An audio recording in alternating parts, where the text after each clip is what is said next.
proposes a toast. I'm going to read the preface and the short essay that comes after. So, like I said before, this book is technically done, but there's just a little part in the back that I'm going to be reading. And then at the end of me reading that, I will announce the notebook that I will be reading. So, let's get started. Okay, from the collection of essays, Screwtape proposes a toast. C.S. Lewis had finished putting this book together shortly before his death on 22nd November 1963. It is devoted almost entirely to religion, and the pieces are derived from various sources. Some of them have appeared and they asked for a paper. Jeffrey Bless, London, 1962. A collection whose subjects include literature, ethics, and theology. Screwtape Proposes a Toast was initially published in the Great Britain as part of the hard book called The Screwtape Letters and Screwtape Proposes a Toast. Jeffrey Bless, London, 1961. This consisted of the original, the Screwtape Letters, together with the toast, and also a new preface by Lewis. Meantime, Screwtape Proposes a Toast had already appeared in the United States, first as an article in the Saturday Evening Post, and then during 1960 in a hardcover collection, The World's Last Night, Hardcore Brace, and World, New York. In the new preface for the Screwtape Letters and Screwtape Proposes a Toast, which we have reprinted in this book, Lewis explains the conception of birth of the toast. It would be quite wrong to call the address another Screwtape letter. What he described as the technique of diabolical ventriloquism is indeed still there. Screwtape's white and are blacks, and whatever he welcomes we should dread. But whilst the form still broadly persists, there is affinity to the original letter's ends. They were mainly concerned with the moral life of an individual. In the toast, the substance of the quest is now rather the need to respect and foster the mind of the young boy and girl. A slip of the tongue, a sermon preached by Magdalen College Chapel, appears in the book for the first time. The inner ring was the memorial oration delivered at King's College, University of London in 1944. Its theology, poetry, and on obstinacy in belief were both papers read to Screwtape Club, subsequently first appearing in the Screwtape Digest in 1944 and 1955 respectively. Transposition is a slightly fuller version of a sermon preached in Mansfield College, Oxford, whilst The Weight of Glory was a sermon given in the Church of St. Mary the Virgin, Oxford, and first published by SPCK. All these 5 papers were published by kind permission, and they asked for a paper. Good Work and Good Works first appeared in the Catholic Art Quarterly and then in The World's Last Night. At the end of his preface to They Asked for a Paper, Lewis wrote, since these papers were composed at various times during the last 20 years, passages in them which some readers may find reminiscent of my later work are in fact anticipatory and embryonic. I have allowed myself to be persuaded that such overlaps were not fatal objection to their republication. We are delighted that he allowed himself to be persuaded in the same way over this paperback collection of pieces on religious themes. J.E.G.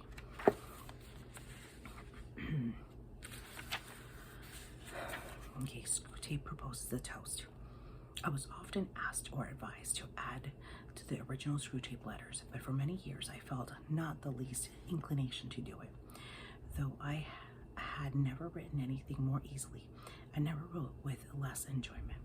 The ease came, no doubt, from the fact that the device of diabolical letters, once you have thought of it, exploits itself spontaneously like Swift's Big and Little Men, or the medical and ethical philosophy of ear one as Anstey Garuda stone. It would run away with you for 1,000 pages if you gave it its head. But though it was easy to twist one's mind into the diabolical attitude, it was not fun, or not for long. The stream produced a sort of spiritual cramp. The world into which I had to project myself while I spoke through Screwtape was all dust, grit, thirst, and itch. Every trace of beauty, freshness, and geniality had to be excluded. It also smothered me before I was done. It would have smothered my readers if I had prolonged it. I had moreover a sort of grudge against my book for not being a different book which no one could write. Ideally, Screwtape's advice to Wormwood should have been balanced by archangelical advice to the patient's guardian angel. Without this, the picture of human life is lopsided. But who could supply the deficiency? Even if I, man, and he would have to be a far better man than I could scale the spiritual heights require. What answerable style could he use? For the style would really be a part of the content. Mere advice would be no good. Every sentence would have to smell of heaven. And nowadays, even if you could write prose like Traherne's, you wouldn't be allowed to, for the canon of functionalism has disabled literature for half its functions. At bottom, every ideal of style dictates not only how we should say things, but what sort of things we may say.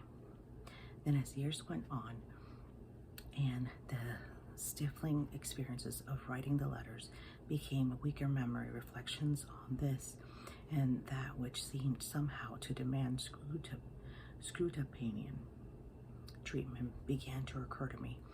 I was resolved never to write another letter. The idea of something like a lecture or address hovered vaguely in my mind, now forgotten, now recalled, never written. Then came an invitation from the Saturday Evening Post, and that pressed the trigger. CSL. The scene is in hell, in the annual dinner of the Tempters Training College for Young Devils. The principal, Dr. Slubgob, has just proposed the health of the guests. Screwtape, who is the guest of honor, rises to reply. Mr. Principal, your eminence, your disgraces, my thorns, shadies, and gentle devils. It is customary on these occasions for the speaker to address himself chiefly to those among who have just graduated and who will very soon be posted to official tempterships on earth. It is a custom. It's a custom I willingly obey. I will remember with what trepidation I awaited my own first appointment. I hope and believe that each one of you has the same uneasiness tonight. Your career is before you. Hell expects and demands that it should be, as mine was, one of unbroken success. It is not you now what awaits you. I have no wish to reduce a wholesome and realistic element of terror and unremitting anxiety, which must act as the lash and spur to your endeavors. How often you will envy the humans their faculty of sleep.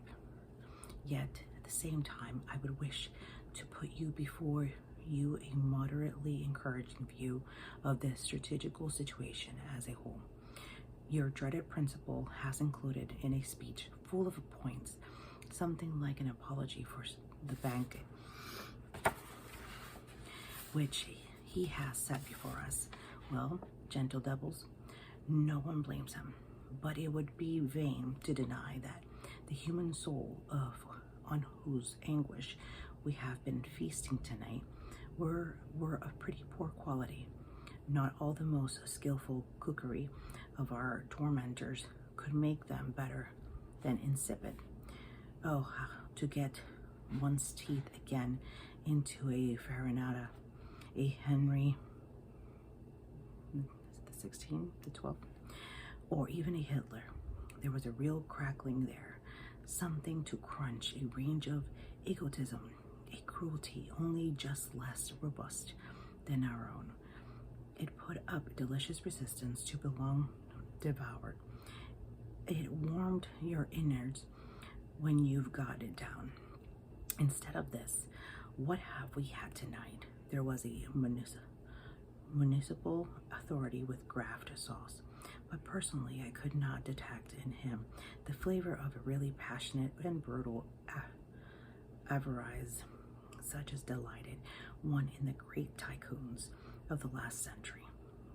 Was he not unmistakably a little man, a creature of petty rake-off, pocketed with a petty joke in private and denied with the stylist platitudes in his public utterness, a grubby little nonentity who had drifted into corruption, only just realizing that he was corrupt, chiefly because everyone else did it. Then there was a lukewarm casserole of adulterers. Could you find it in any trace of a fully inflamed, defiant, rebellious, insatiable lust? I couldn't. They all tasted to me like undersexed morons who had blundered or trickled into the wrong beds in automatic response to sexy advertisements, or to make themselves feel modern and emancipated, or to reassure themselves about their virility or their normalcy, or even because they had nothing else to do. Frankly, to me, who have tasted Menasalina and Casanova, they were nauseating. The trade unionist, garnished with claptrap, was perhaps a shade better. He had done some real harm. He had not quite unknowingly worked for bloodshed, famine, and extension of liberty. Yes, in a way, but what a way. He thought of those ultimate objectives so little, towing in the party line, self-importance, and above all mere routine, were what really dominated his life. But now comes the point. Gastronomically, all this deplorable, but I hope none of us puts gastronomy first. It is not in another and far more serious way, full of hope and promise. Consider first mere quantity. The quality may be wrenched, but we never had souls of a sort in more abundance. And then the triumph.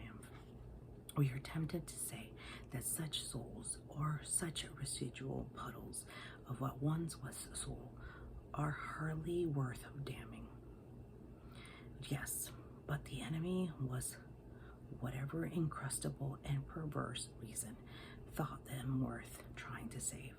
Believe me, he did. You youngsters who have not yet been on active service have no idea with what labor, with what delicate skill each of these miserable creatures was finally captured. The difficulty lay in their very smallness and flabbiness.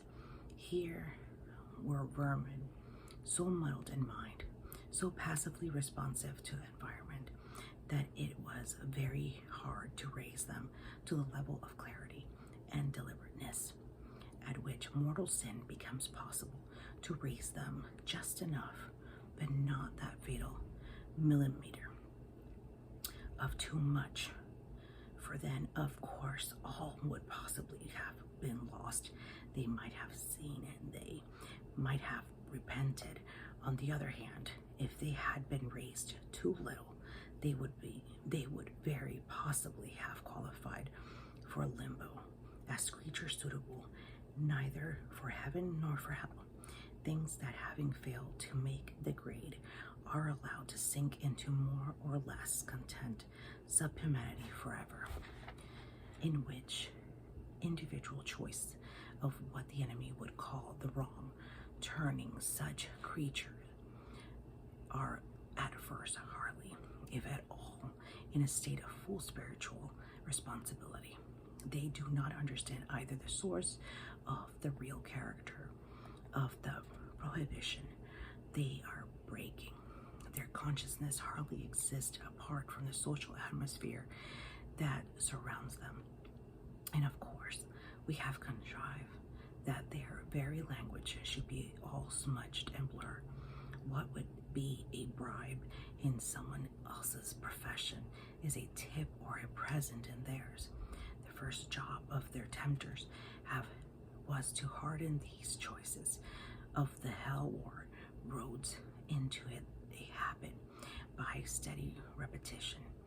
But then, this was all important to turn the habit into a principle. A principle of creature is prepared to defend. After that, all will go well. Conformity to the social environment, at first merely instinctive or even mechanical, how should a jelly not conform? Now becomes a unacknowledged creed or ideal of togetherness, or being like folks. Mere ignorance of the law they break now turns into a vague theory about it. Remember, they now know history, a theory expressed by calling it conventional or Puritan or bourgeois morality.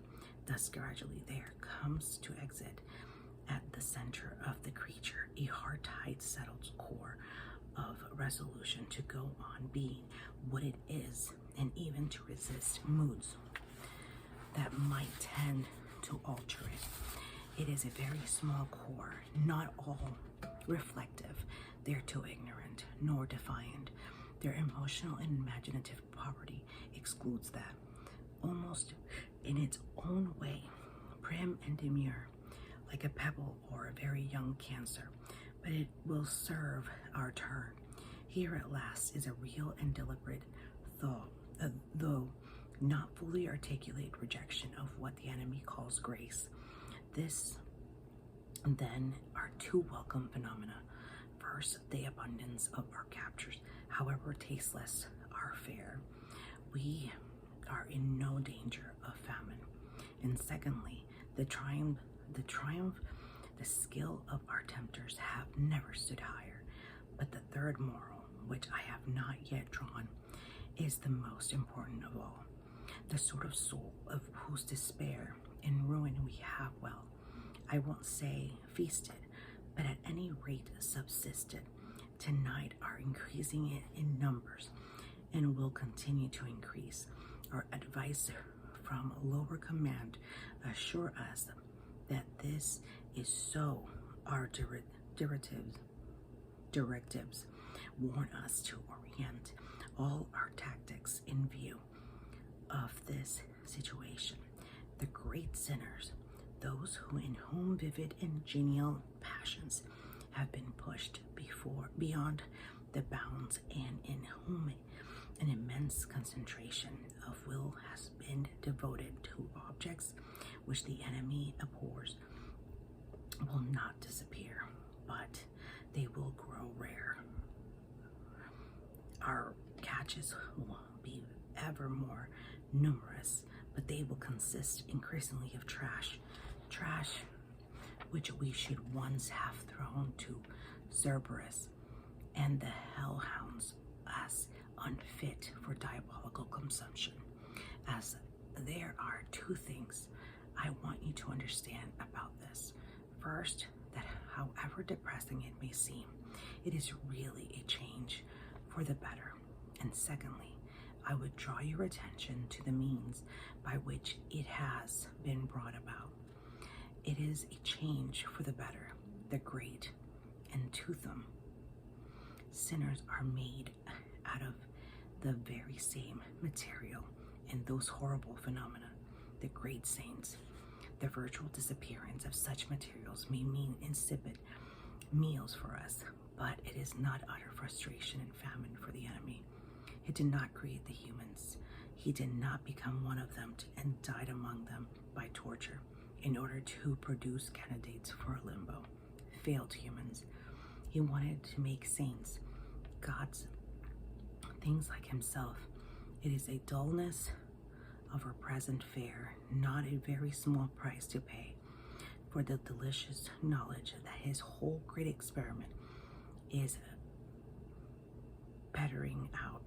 But not only that, as great sinners grow fewer and the majority lose individuality, the great sinners become far more effective against us. Every dictator or even demagogue, almost every film star or crooner can now draw tens and thousands of humans, sheep with him.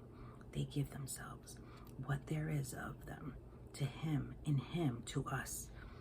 There may come a time when we shall have no need to bother about individual temptation at all, except for the few. Catch the bellwether, and his whole flock comes after him. But do you realize how we have succeeded in reducing so many human race to the level of ciphers? This has not come about by accident. It has been our answer, and magnificent answer it is, to one of the most serious challenges we ever had to face. Let me recall to your minds what the human situation was in the latter half of the 19th century, the period at which I ceased to be practicing tempter and was rewarded with the administrative post. The great movement towards liberty and equality among men had by then borne soiled fruit and grown mature. Slavery had been abolished. The American War of Independence had been won. The French Revolution had succeeded. Religious toleration was almost everywhere on the increase. In that movement, there had originally been many elements which were in our favor. Much atheism, much anti-clericalism, much envy and thirst for revenge. Even some rather absurd attempts to revive paganism were mixed in it. It was not easy to determine what our own attitude should be. On the one hand, it was a bitter blow to us. It still is, that any sort of men who had been hungry should be fed, or any who had long worn chains should have them struck off. But on the other hand, there was in the movement much rejection of faith, such much materialism, secularism, and hatred that we felt we were bound to encourage it. But by the latter part of the century, the situation was much simpler and also much more ominous. In the English sector, where I saw most of my frontline service, a horrible thing had happened. The enemy, with his usual sleight of hand, had largely appropriated this progressive and liberalism movement and perverted it to his own ends. Every little of its old anti-Christianity remained.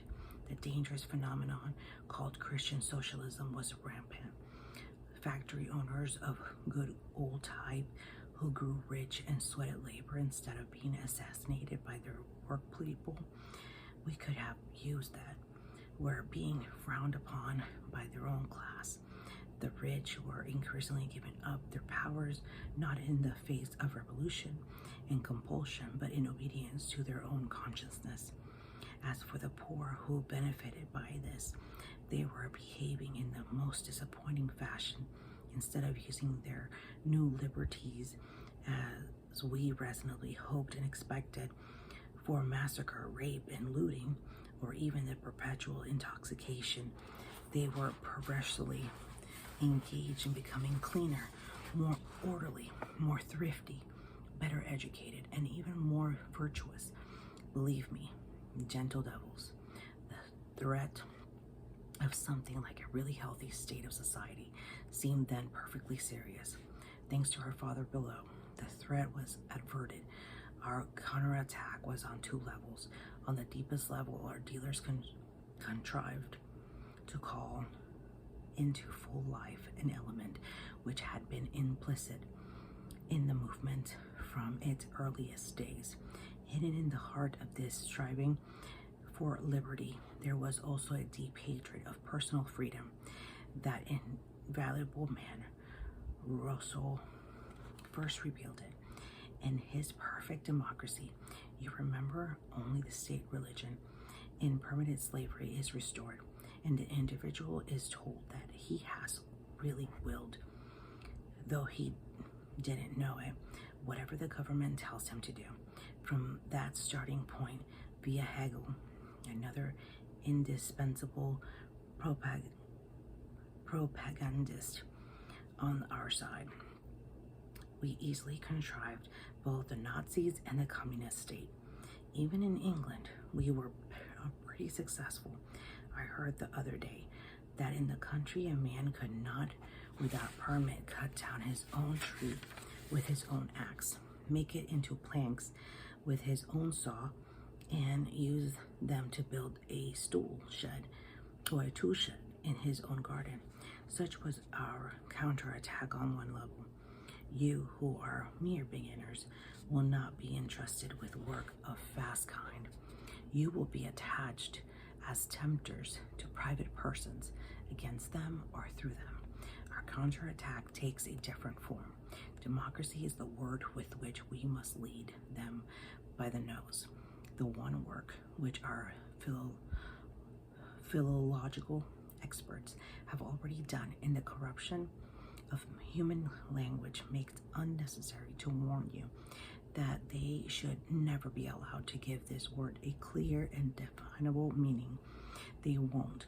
It will never occur to them that democracy is properly the name of political system, even a system of voting, and that this has only the most remote and tenuous connection with what you are trying to sell them. Nor, of course, must they ever be allowed to raise Aristotle's question whether democratic behavior means the behavior that democracies like, or the behavior that will preserve a democracy. For if they did, it could hardly fail to occur to them that these need not be the same. You are to use the word purely as an incantation, if you like, purely for its selling power. It is a name they venerate, and of course, it is connected with a political ideal that men should be equally treated. You then make a stealthy transition in their minds from the political ideal to the factual belief that all men are equal, especially the men you are working on. As a result, you can use the word democracy to sanction in his thought the most degrading and also the least enjoyable of all human feelings. You can get him to practice not only without shame, but with a positive glow of self-approval, conduct which, if undefended by the magic word, would be universally derived. The feeling I mean is, of course, what which prompts us, a man, to say, I am as good as you. The first and most obvious advantage is that you thus induce him to enthrone at the center of his life a good, solid, resounding lie. I don't mean merely that his statement is false, in fact, that he is no more equal to everyone he meets in kindness, honesty, and good sense than in height or waist measurement. I mean that he does not believe in himself. No man who says, I'm as good as you, believes it. He would not say it if he did. The Saint Bernard never says it to the toy dog, nor the scholar to the dunce, nor the employable to the bum, nor the pretty woman to the plain. The claim of equality outside the strictly political field is made only by those who feel themselves to be in some way inferior. What it expresses is precisely the itching, smarting, writhing awareness of inferiority, which the patient refuses to accept, and therefore resents, every kind of superiority in others, denigrates it, wishes its annihilation. Presently, he suspects every mere differences of being a claim to superiority. No one must be different from himself in voice, clothes, manners, recreations, choices of food. Here is someone who speaks English rather more clearly and euphoniously than I. It must be a vile upstage, la-di-da affection. Here's a fellow who says he doesn't like hot dogs, thinks himself too good for them. No doubt. Here's a man who hasn't turned on a jukebox. He must be one of those highbrows and is doing it to show off. If they were the right sort of chaps, they'd be like me. They've no business to be different. It's undemocratic. Now, this useful phenomenon is in itself by no means new.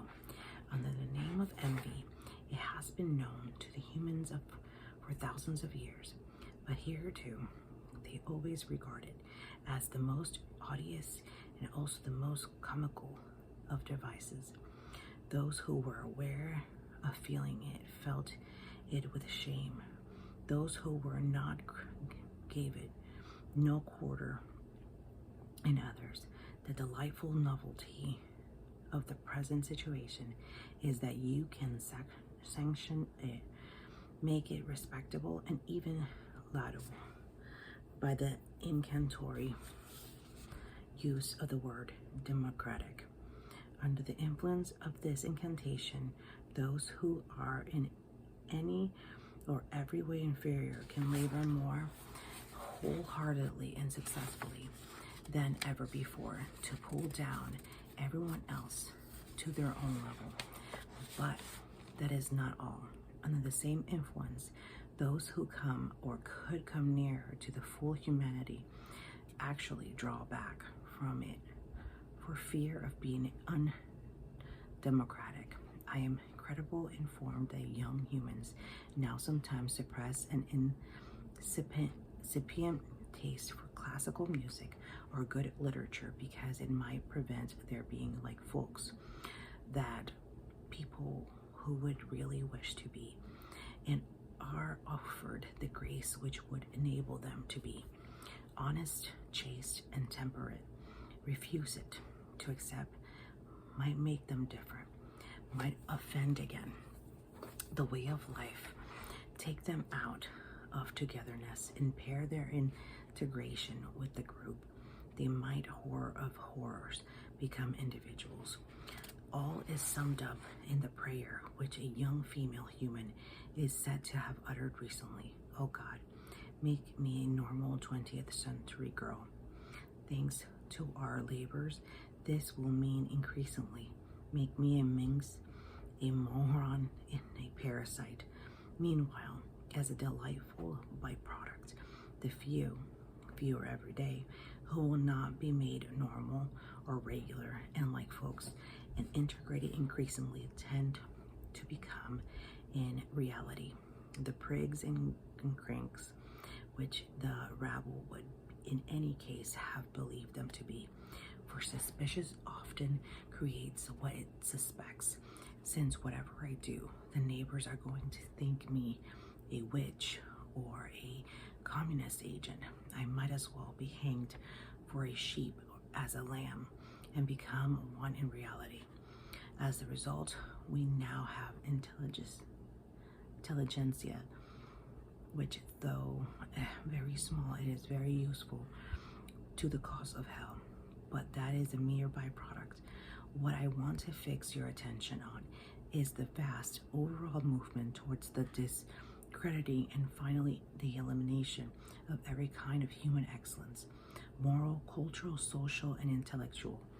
And it is not pretty to notice the democracy, in the incantatory sense, is now doing for us the work that was once done by the most ancient dictatorships and by the same methods.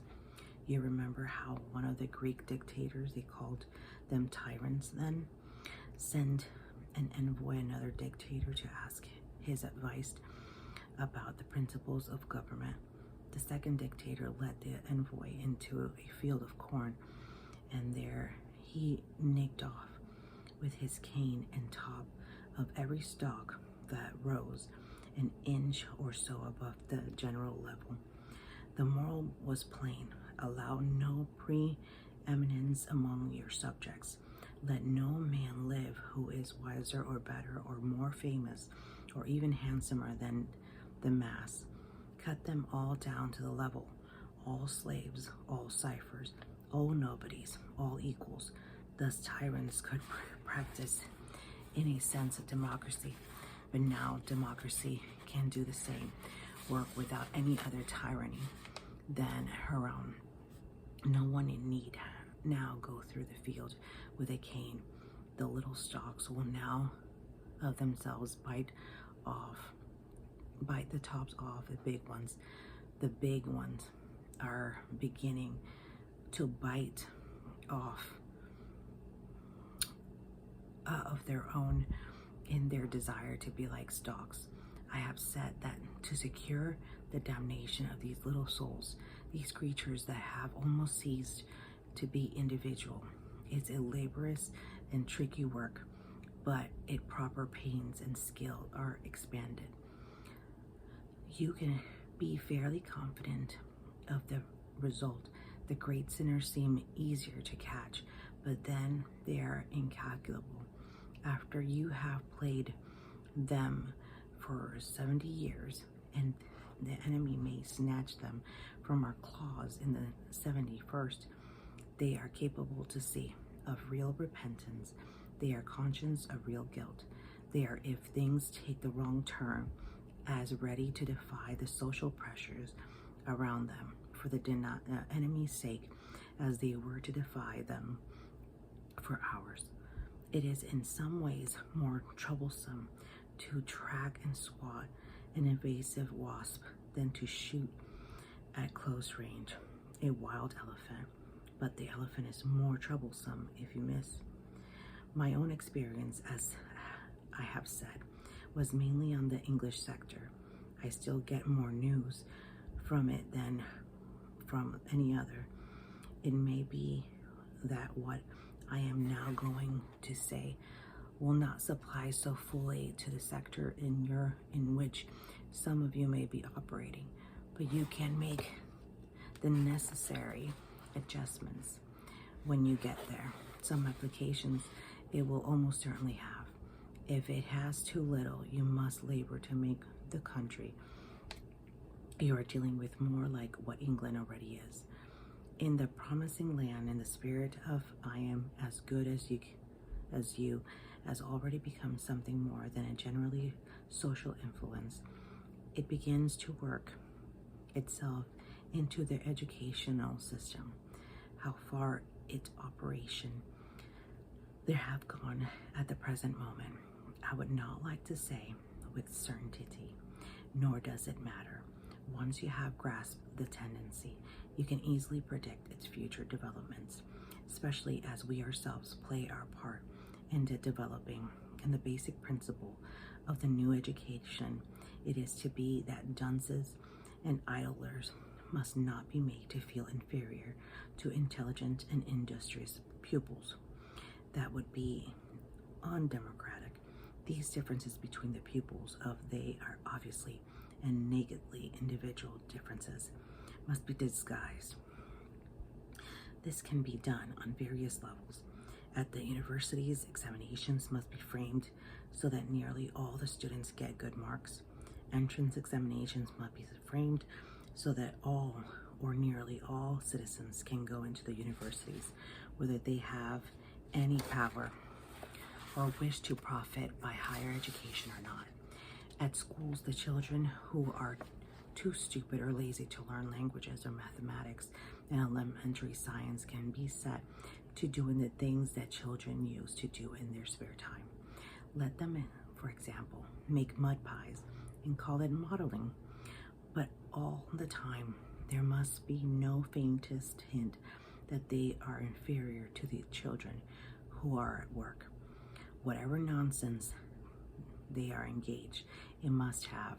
I believe that English already used the phrase parity of esteem.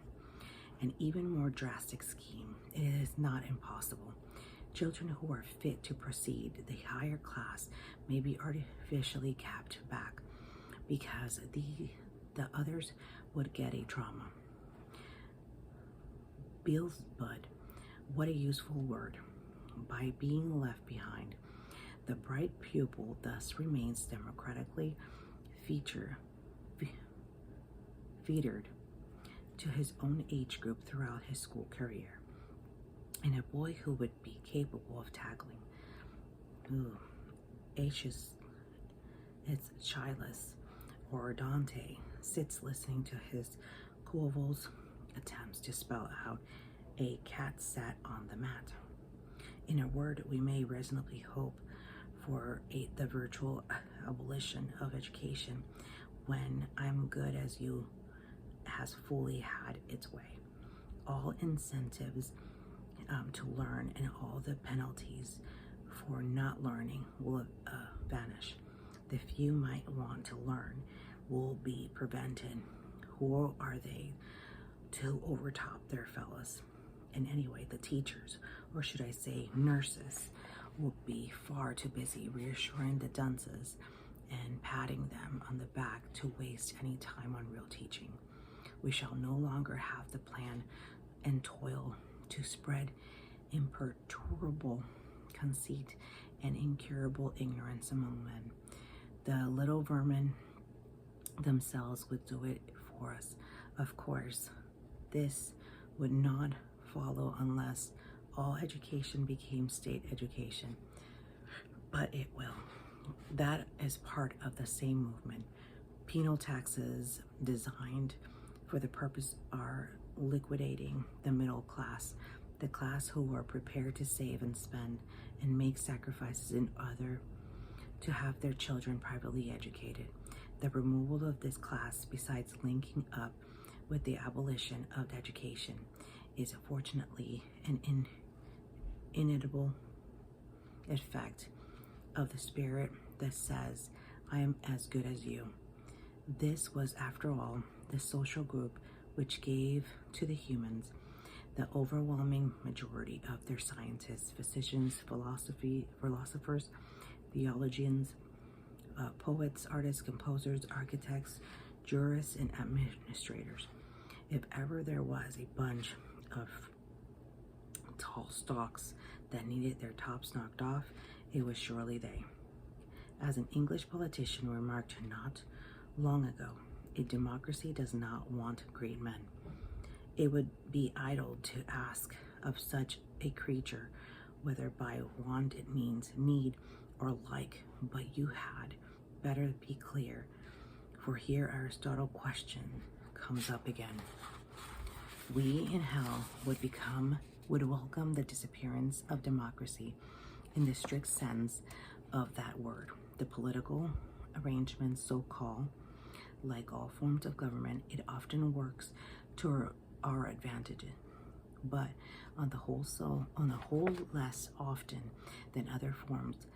And what we must realize is that democracy, in the diabolical sense, I'm as good as you, being like folks' togetherness, is the finest instrument we could possibly have for extirpating political democracies from the face of the earth.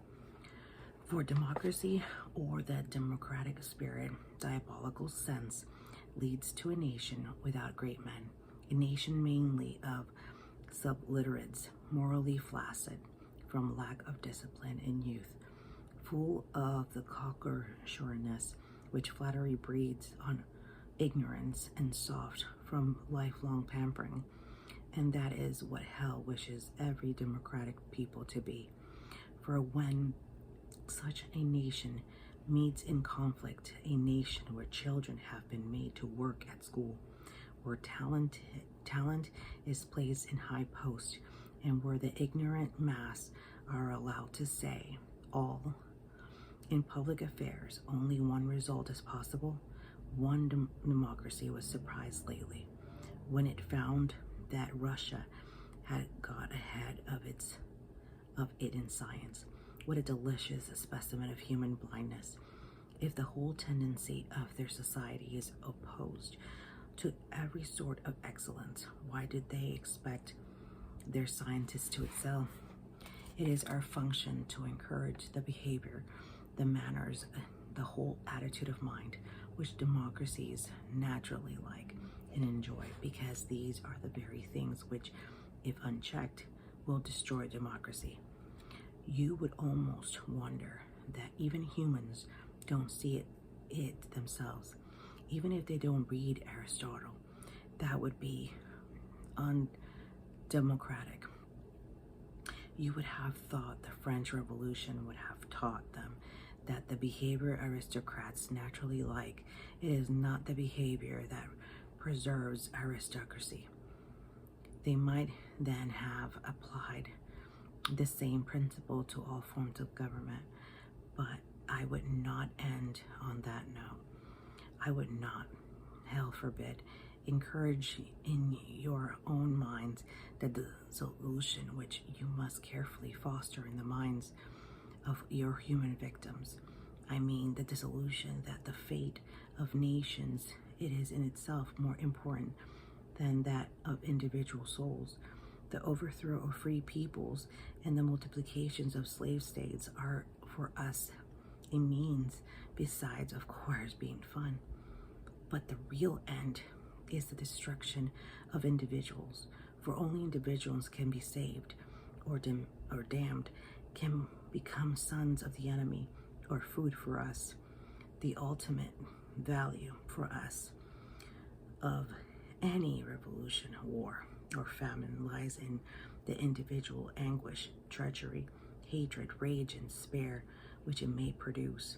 I am as good as you is a useful means for the destruction of democratic societies, but it has a far deeper values as an end in itself, as a state of mind which necessarily excluding humility, charity, contentment, and all the pleasures of gratitude, of admiration, turns a human being away from almost every road which might finally lead him to heaven. But now for the pleasantest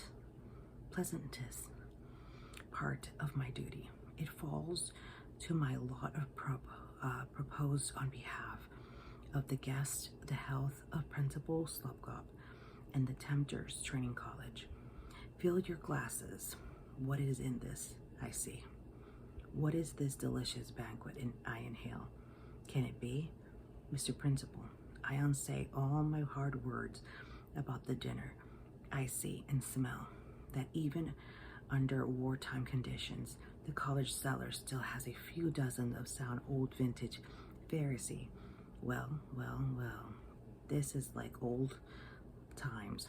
Hold it beneath your nostrils for a moment, gentle devils. Hold it up to the light. Look at those fiery streaks that writhe and tangle in its dark heart, as if they were contending, and so they are. You know how this wine is blended?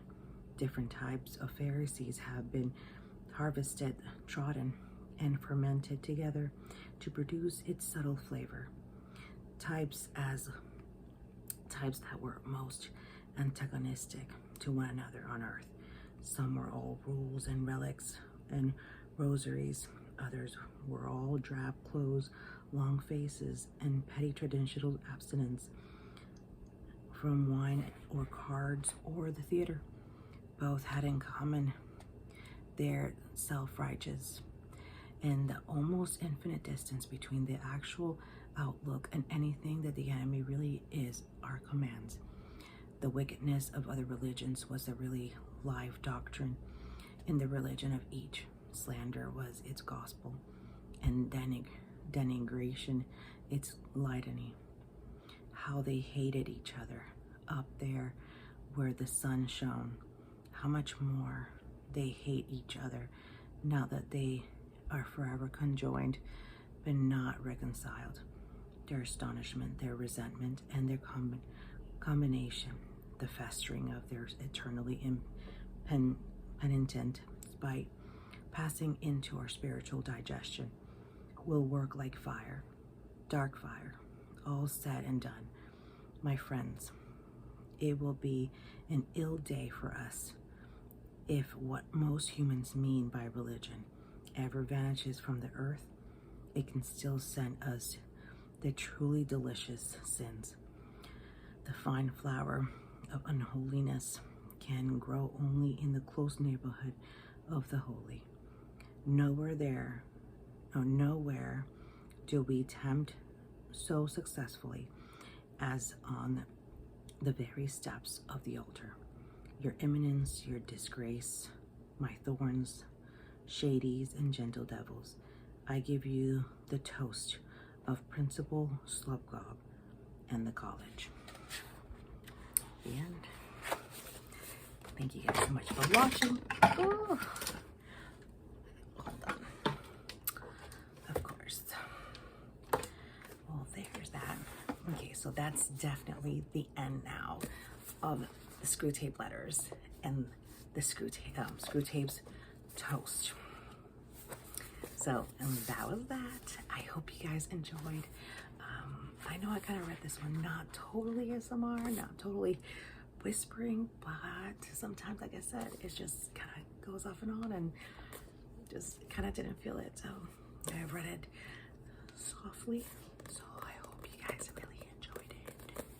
So now, before I leave, my next book is The World's Last Night by C.S. Lewis.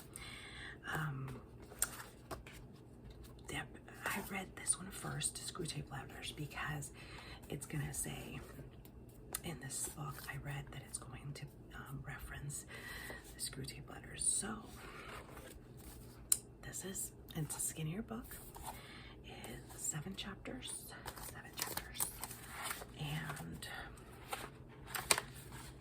then I'm ready, guys. I'm ready to read the next one. So I hope you guys tune in, and I hope you guys subscribe and give me a thumbs up and share, comment, hit the bell for notifications, follow me on Instagram, and just keep it on. So I'll be talking to you guys. If you have any comments, please just make sure you write them down. If you have any questions as well, and I will talk to you guys in my next video.